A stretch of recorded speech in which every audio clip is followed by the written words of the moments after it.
Este programa contém filmagens raras da Segunda Guerra Mundial, achadas durante uma pesquisa de 2 anos pelo mundo. Boa parte nunca foi vista em TV antes. As imagens foram restauradas digitalmente para sua cor original em alta definição. Embora algumas cenas sejam usadas como representação, todas as imagens que irão ver são reais. Algumas são muito explícitas e recomenda-se discrição ao espectador.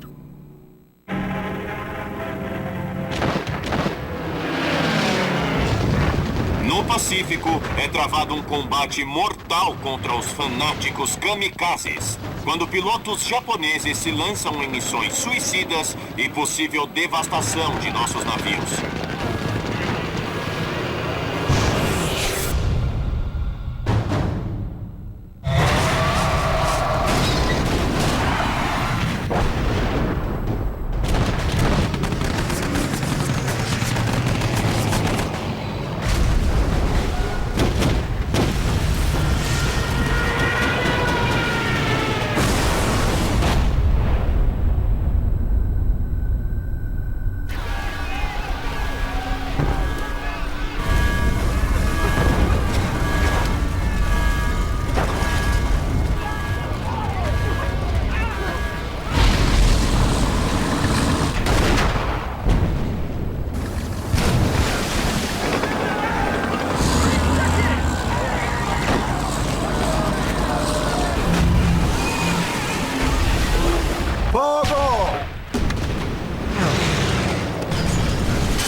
Temos uma fé comum.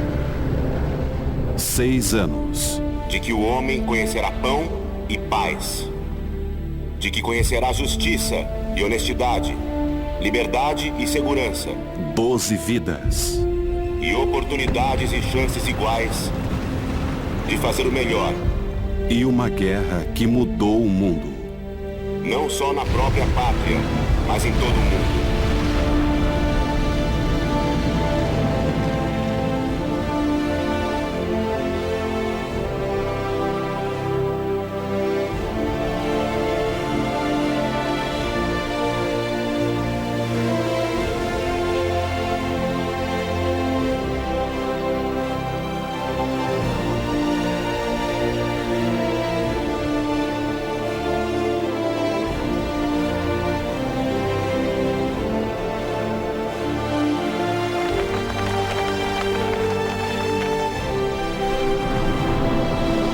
Os filmes perdidos da Segunda Guerra Mundial.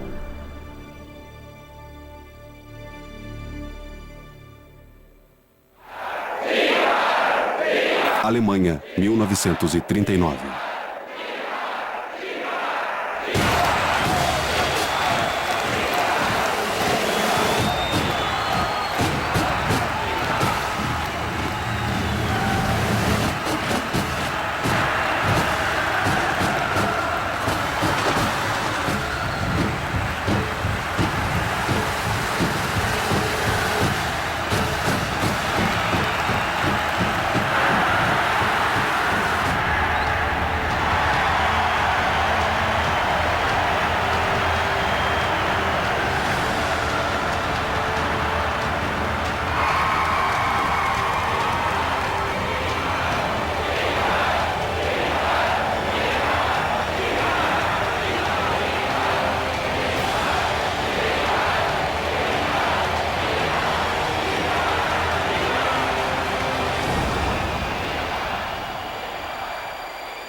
A grande geração implicaria, para mim, em pessoas realmente envolvidas, que sabiam o que estava em jogo. Acho que a maioria delas não tinha noção do que estava em jogo. Como este jovem, um rapaz de Mississippi, um fazendeiro, estava numa trincheira perto de mim. E, de repente, da névoa, veio uma bala que o atingiu na cabeça. Lá estava um garoto que não sabia nada. Nunca estivera longe da fazenda no Mississippi. Não sabia onde estava, o que fizera, por que estava lá. Ele foi parte da grande geração? Sim. Ele nada tinha de grande.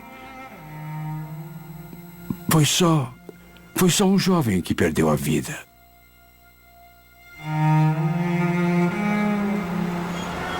E agora, as notícias do mundo. Cheguei a Nova York em maio de 1939. Era um amante americano da palavra vá.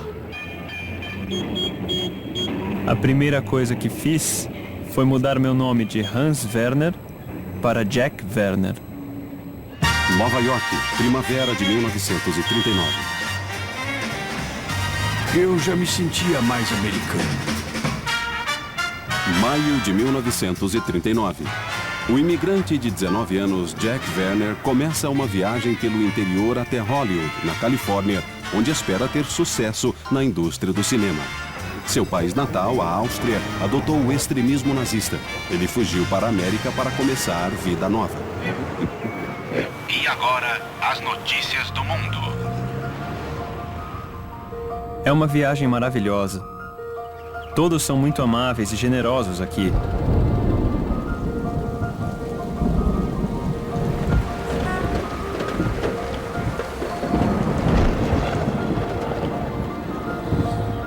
Ninguém me pergunta o que acontece na Europa, mesmo após ouvir meu sotaque. Suponho que não queiram ser indelicados. Não sabem como têm sorte por não terem de ficar sempre vigilantes.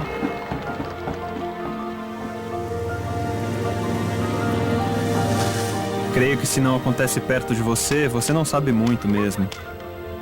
Não posso culpá-los. A Europa parece muito distante.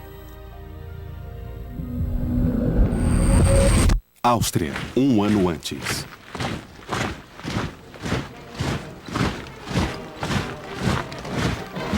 Lembro-me de quando estava na Áustria. Foi logo depois de Hitler assumir. Todas as leis antissemitismo entraram em vigor na hora.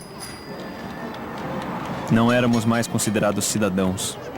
Em uma semana, meu pai foi demitido do emprego. Nossa conta bancária foi congelada. Não tínhamos a quem recorrer. Então, uma manhã, acordei cedo. Perto de minha janela, um homem cantava versos do Horst Wessel-Lied, o hino do Partido Nazista.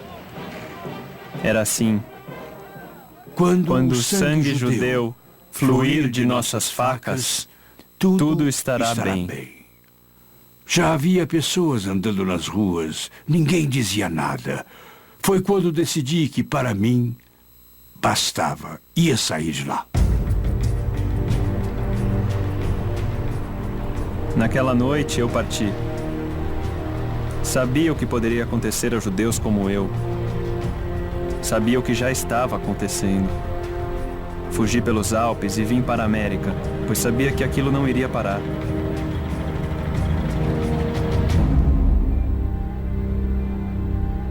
Atordoadas com o ataque repentino da força nazista aos países do norte,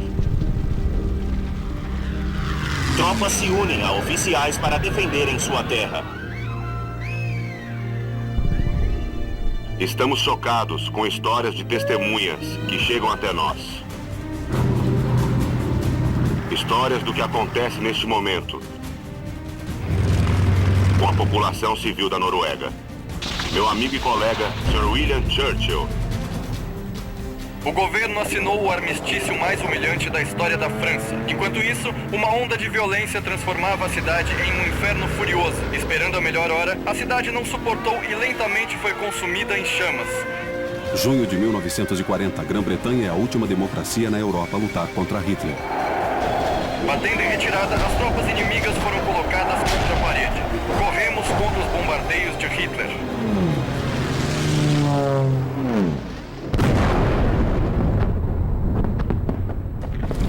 Centenas morreram quando 1.500 incêndios transformaram marcos históricos em destroços carbonizados.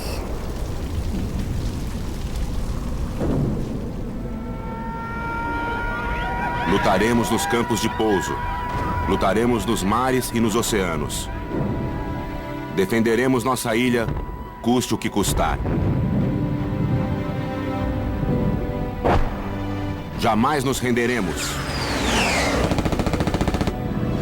Hitler lançou a força de sua Luftwaffe em um esforço para conquistar a Grã-Bretanha pelo ar. Esquadrões ingleses procuraram em vão por esquadrões aéreos nazistas. Os céus da Grã-Bretanha foram marcados pelo combate brutal. Se pudermos resistir a ele, toda a Europa poderá ser livre.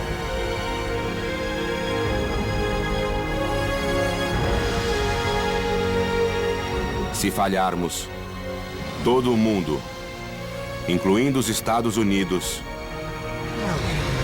incluindo tudo o que conhecemos e amamos, afundará no abismo.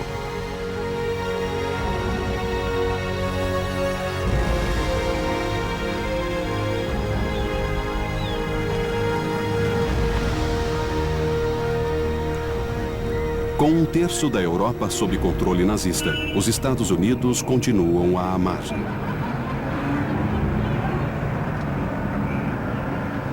Vários creem que a guerra seja problema da Europa. Lembrando-se dos horrores da Primeira Guerra Mundial, a maioria dos americanos não quer se envolver em outra guerra europeia. O presidente Franklin Roosevelt tenta convencê-los do contrário. Vários de nós, no passado, fecharam os olhos para eventos estrangeiros. Franklin Roosevelt, 26 de maio de 1941.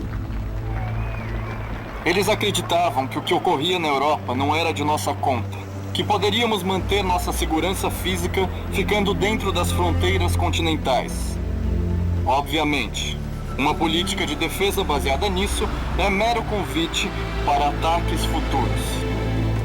Para os que não admitiam a possibilidade de uma tempestade próxima, as últimas semanas abalaram várias ilusões.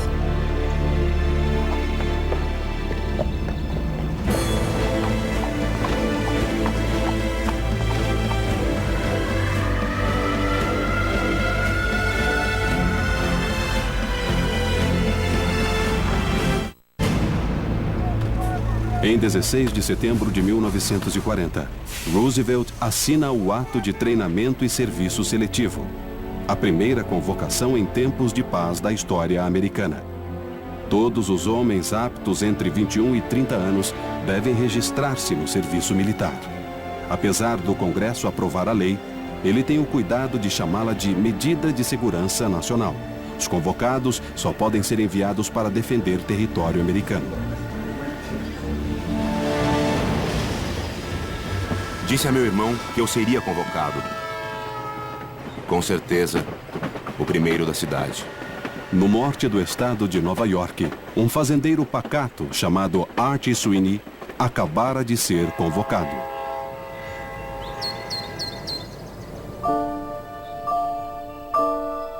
As coisas já estão difíceis em casa, principalmente depois que mamãe morreu. Ela nos fez prometer que ficaríamos juntos. Dissemos que ficaríamos. Sweeney está a caminho de Fort Bragg, na Carolina do Norte.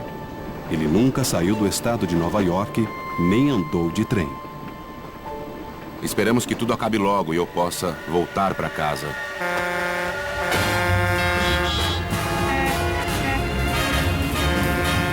Hollywood, Califórnia, fevereiro de 1941. Após várias tentativas em vão, o imigrante Jack Werner abandona o sonho de ter sucesso na indústria do cinema. Em vez disso, aceita trabalho em uma floricultura. Um dia, de repente, encontrei Ralph Liban, um amigo que não via fazia anos. Ralph é um americano que conheci em Paris após fugir da Áustria. Paris, França, 1939. Ele me protegeu. Ajudou-me com a língua.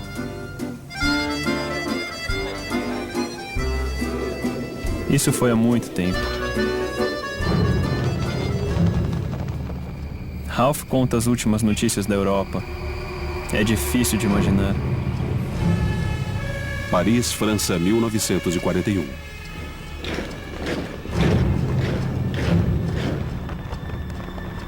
Agora os nazistas sujos marcham por lá como se fossem os donos.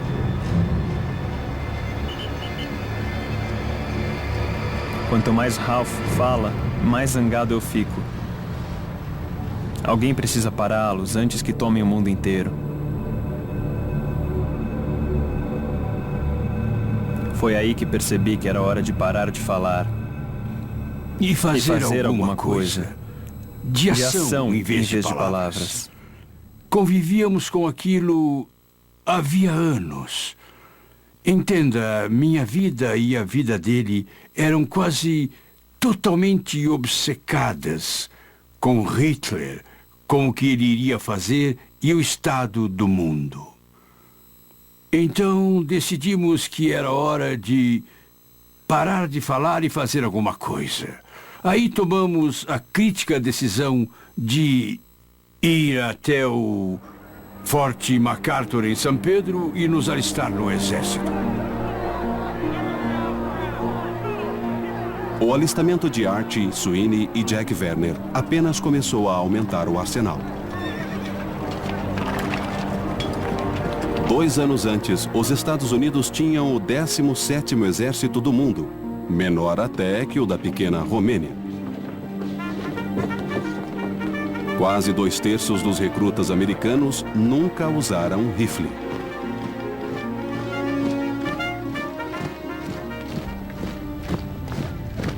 Em Fort Ord, na Baía de Monterey, na Califórnia, Jack Werner começa seu treinamento básico com a 7ª Infantaria do Exército. É uma experiência séria e até assustadora. É chocante como não estamos preparados, como todos são ingênuos. Marchando por aí com rifles Springfield e capacetes da Primeira Guerra. Como podem esperar, no século XX, combater um inimigo bem equipado com esse tipo de armamento?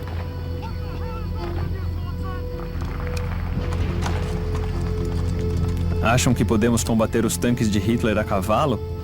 Eles não têm ideia.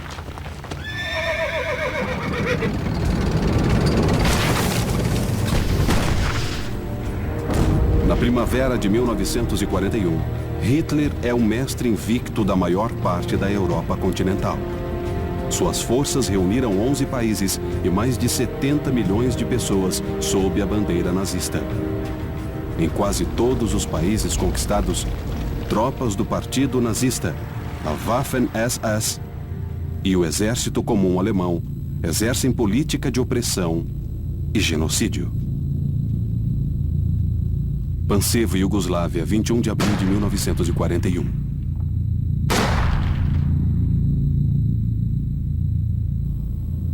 Em uma pequena cidade iugoslava, o cinegrafista alemão Gottfried Kessel filma quando soldados alemães escolhem 36 sérvios do povo e os levam a um cemitério próximo.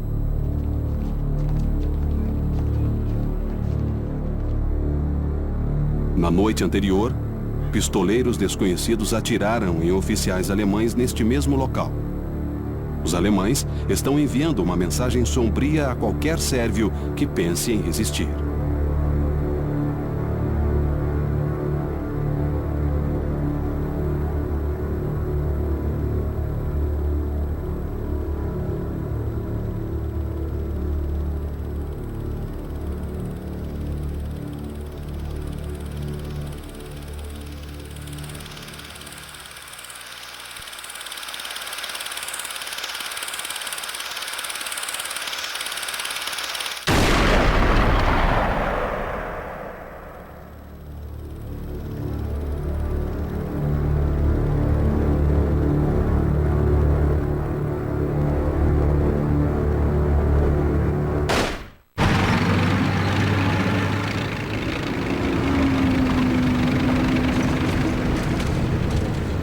Verão de 1941.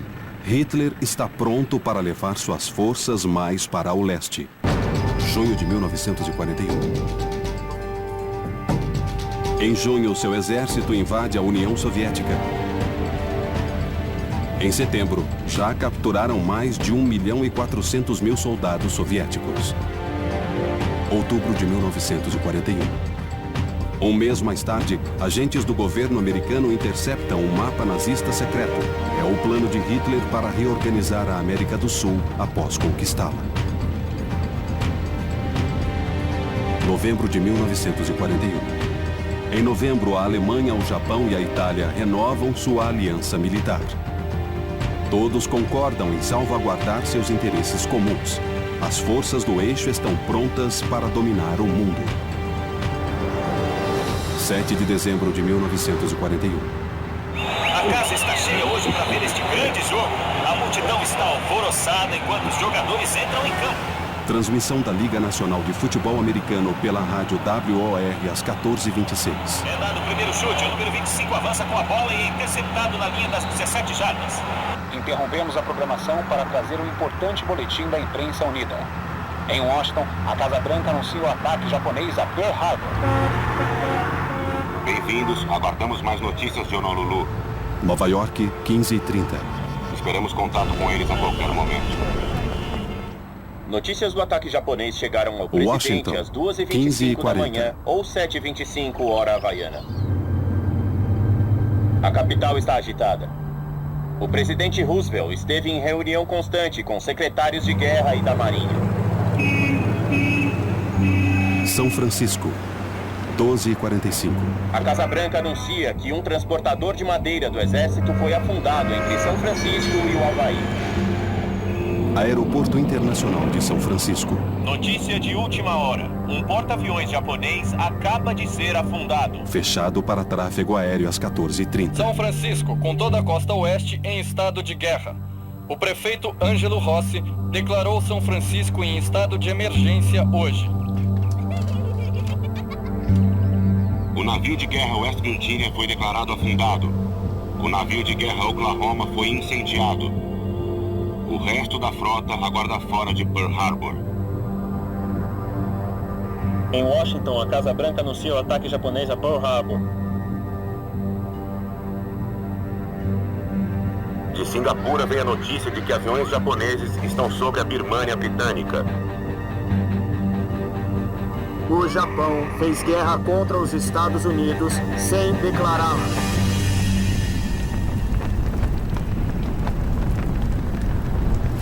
7 de dezembro de 1941. Uma data que viverá na infâmia.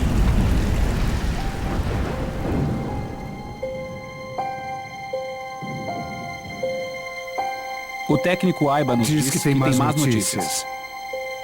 Os japoneses bombardearam Pearl Harbor. Eu duvido que alguém soubesse onde ficava Pearl Harbor. Em 7 de dezembro de 1941, Charlie Sheffel é um jogador de basquete de 20 anos do Oklahoma A&M. Tem bolsa escolar integral e joga com o lendário técnico Hank Iba. Ele perguntou quantos de nós estavam no exército avançado. 4. 6 de nós ergueram a mão. Ele disse, bom, quero que saibam que estão na guerra. Ficamos com muita raiva. Só pensávamos que os malditos japoneses pagariam pelo ataque sorrateiro. 21 navios americanos são afundados ou danificados. 188 aviões são destruídos. 2.403 americanos militares e civis são mortos. Este filme restaurado da situação imediata após o ataque a Pearl Harbor nunca foi visto pelo público.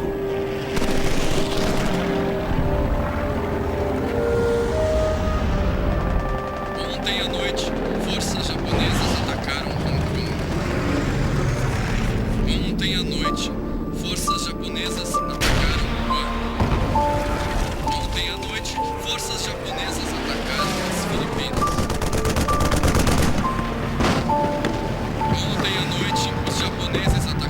a ilha Wake. Esta manhã, os japoneses atacaram as ilhas Midway. Os fatos de ontem e de hoje falam por si. O povo dos Estados Unidos já formou opinião e entende bem as implicações da vida e a segurança da nação.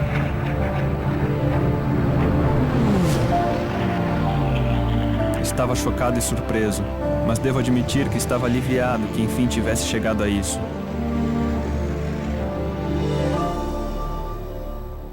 No dia seguinte, fizemos as malas e fomos para o norte da Califórnia. E acampamos na costa esperando a invasão do temido exército japonês. É uma loucura. Só temos uma plataforma para a metralhadora para defender toda a praia.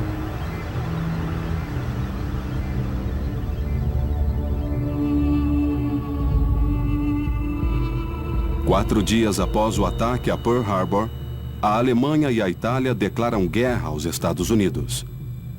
É a primeira e única vez que Hitler declara guerra a outra nação. As guerras na Europa e na Ásia fundem-se agora em uma guerra mundial. A maior guerra da história. Pedimos que todos permaneçam calmos e evitem confusão desnecessária. Em todos os Estados Unidos, o pânico se espalhou quando os americanos perceberam que tinham inimigos em ambas as costas. Acima do medo, surge uma onda de patriotismo e ultraje. Em 30 dias após o ataque, mais de 134 mil jovens alistaram-se no exército. Querem combater, mas ainda precisam passar por meses de treinamento. Enquanto isso, a Força Militar dos Estados Unidos, com menos de 500 mil soldados, fará o que puder. 9 de abril de 1942, Filipinas. Após meses de luta para evitar que os japoneses tomassem as Filipinas, os líderes militares americanos percebem que não há esperança. Os Estados Unidos não têm poder para mandar reforços. No fim de fevereiro, o general-comandante Douglas MacArthur recebe ordem para partir à noite e deixar as tropas para trás. Mais de 76 mil soldados americanos e filipinos são feitos prisioneiros pelo Japão na península de Bataan. Em maio de 1942, Charles Sheffel forma-se na faculdade e torna-se segundo-tenente do exército americano. Com tudo o que está ocorrendo, estou pronto a servir meu país. Mais do que pronto. Ele sabe que é só questão de tempo até ser chamado. Peguei o telefone e liguei para minha namorada Ruth. Pedi que se casasse comigo na semana seguinte, se ela aceitasse. Ela disse sim. Quando chegaram as ordens de me reportar ao campo Kilmer para o desembarque, Ruth viajou comigo. Ficaria em um hotel em Nova York até eu ir. Mas 3 horas após minha chegada, nosso grupo foi equipado e isolado em uma área de espera. Nada de despedidas.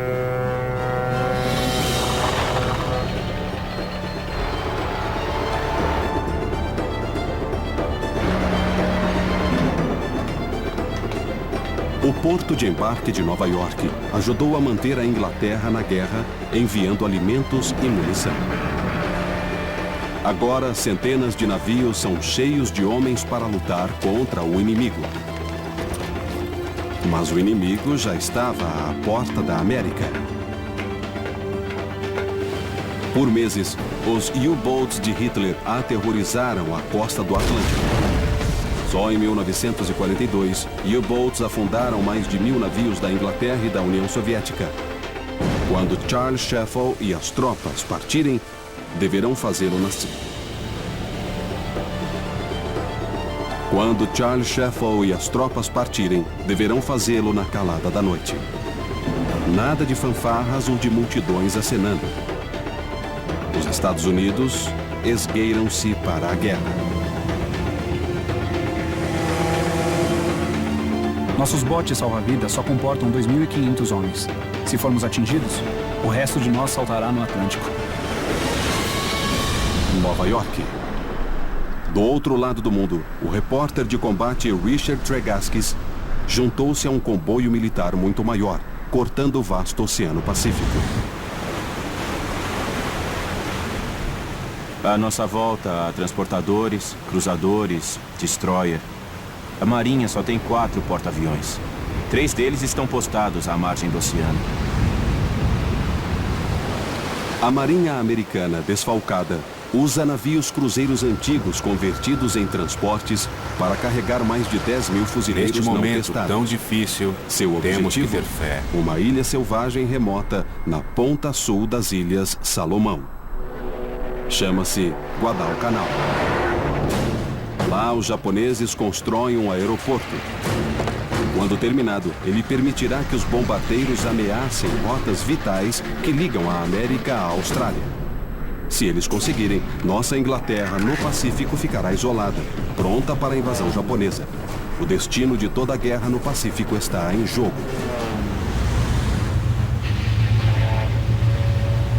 Guadalcanal, 2 de agosto de 1942, a 5 dias da invasão.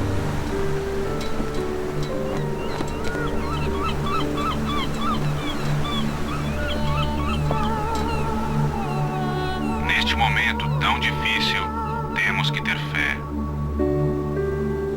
A missa está lotada esta manhã.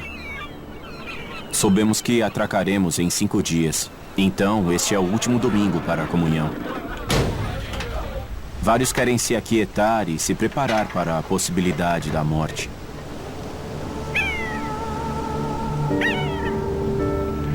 No convés, todos limpam e lubrificam os rifles, metralhadoras e morteiros com cuidado maternal. Alguns afiam baionetas, enquanto outros jogam cartas lentamente. Parece incrível que alguém possa relaxar assim quando está a caminho da realidade desagradável, do perigo e do derramamento de sangue. A inteligência estima que só 1 de cada 3 barcos chegará à praia em segurança e que 1 em cada 4 fuzileiros não sobreviverá ao ataque inicial. Mas eu vim aqui para ver a ação e pretendo acompanhar o primeiro ataque. 7 de agosto de 1942, invasão de Guadalcanal, o dia D.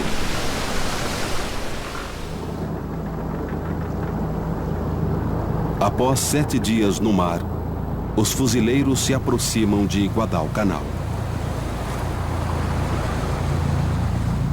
Um ar tropical fresco envolve o navio enquanto entramos no porto interno.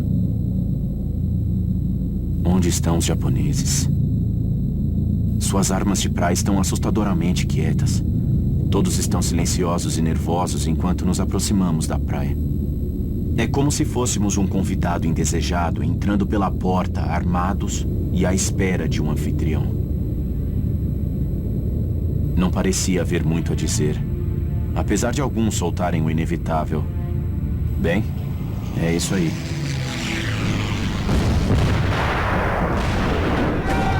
Cuidado! Estamos nos aproximando. Fiquem prontos para sair. Mantenham as armas nas mãos.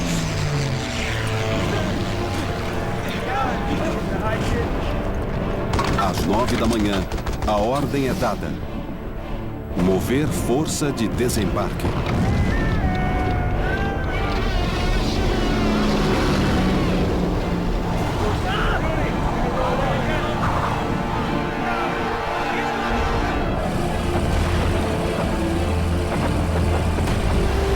Depressa, saiam, andem!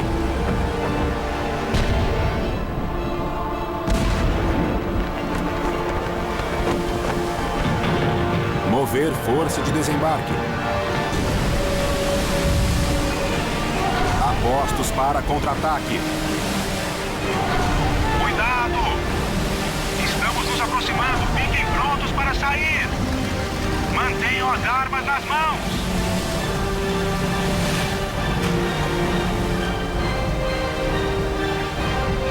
Mantenham as armas nas mãos.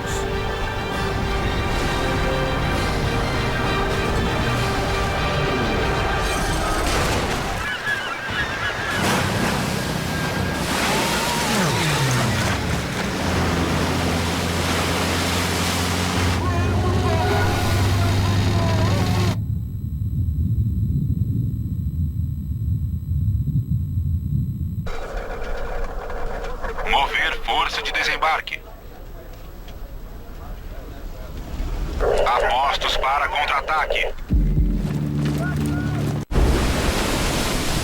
Oceano Atlântico, 2 meses depois. Em 23 de outubro de 1942, o agora cabo Art Sweeney e o 39º Regimento de Infantaria estão em um navio saindo da base naval de Norfolk. Quando entrei no exército, nunca imaginei ir para o mar. É um comboio enorme. Navios de guerra nos escoltam em zigue-zague para impedir que os U-boats captem nosso rastro. Agora eu gostaria de ter aprendido a nadar. É a primeira tropa americana enviada para combater Hitler. Parte de uma força anfíbia gigantesca de 100 mil homens e 120 embarcações de todo tipo partem simultaneamente de portos nos Estados Unidos e na Inglaterra.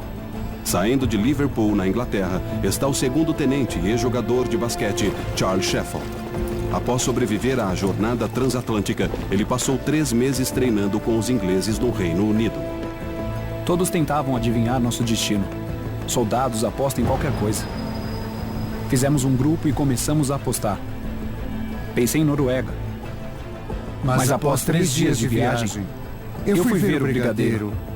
Eu disse, senhor, meus homens estão aqui neste buraco. Não vão ao convés há 3 dias.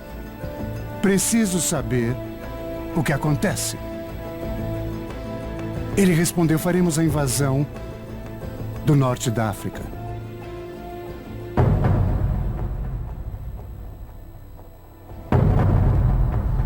Por mais de 2 anos, as tropas de Hitler combateram os ingleses no norte da África, lutando pelo controle do canal de Suez. Se os alemães tomarem o canal, terão uma passagem segura para o Oriente Médio e suas ricas reservas de petróleo para abastecer seu exército mecanizado.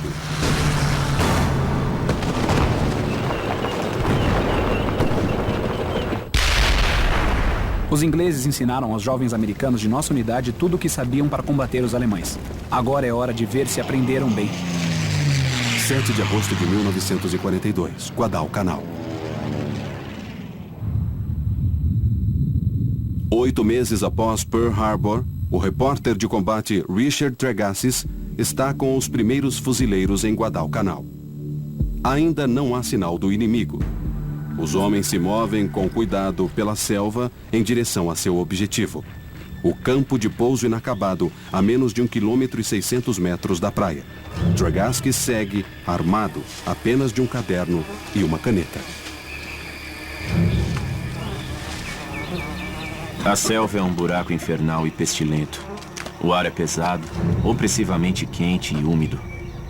A floresta tropical, sufocada de cipós, tem um cheiro estranho e repugnante.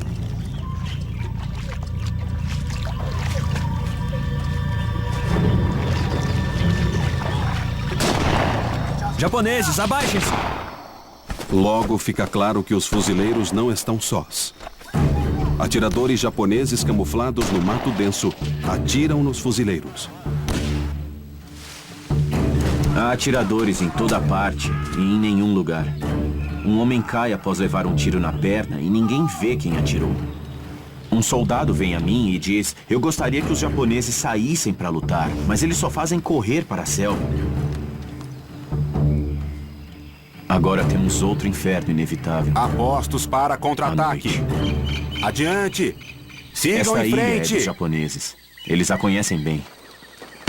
Entrarão em nossa área e cortarão nossas gargantas no meio da noite?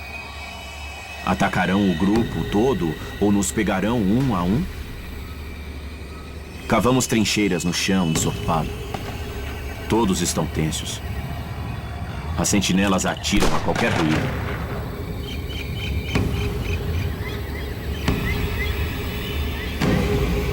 Quem sabe o que está lá? Unidade seguindo para o campo. Cedo, no segundo dia, os fuzileiros avançam pela selva em direção à pista aérea de Coral Esmagado.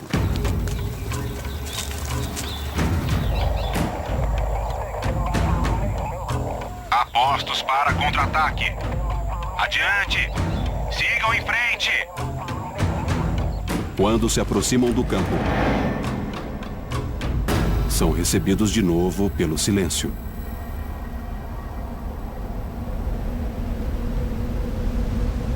Os japoneses mestres da guerra surpresa são eles mesmos pegos desprevenidos.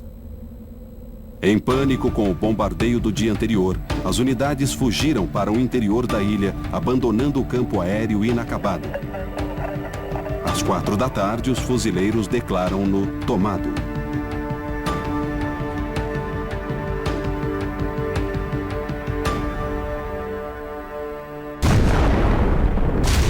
Mas o inimigo não está pronto para se render.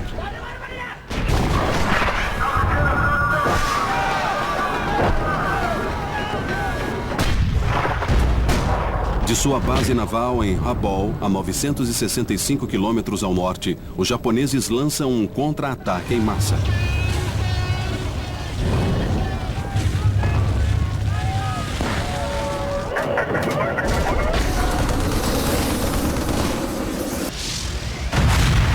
Naquela noite, a marinha japonesa devasta a frota americana.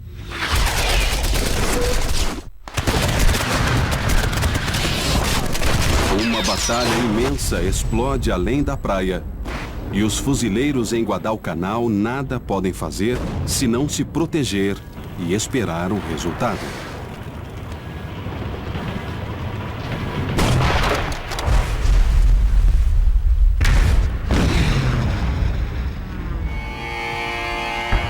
Ouvimos o estrondo das armas. Ocorre-me que o destino de todos nós depende dessa batalha marítima. Se nossa marinha perder, os japoneses estarão na praia antes de amanhecer. Pela manhã, os fuzileiros veem sair a fumaça e os destroços de 4 cruzadores pesados e os corpos queimados e encharcados de petróleo de marinheiros americanos flutuando nas águas de Guadalcanal. Quando procuram no horizonte pelos porta-aviões que protegeram seu desembarque, só veem o oceano vazio.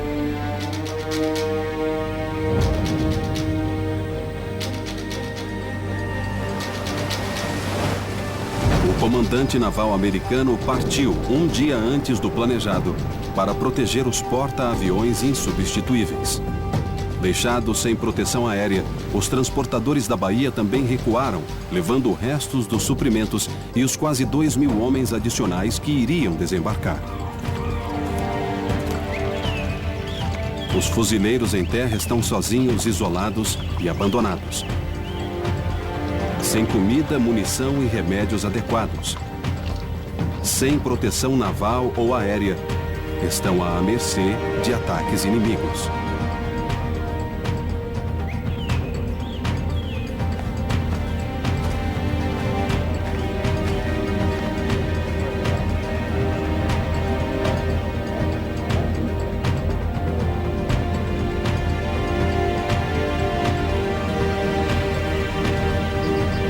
Os oficiais estão tensos.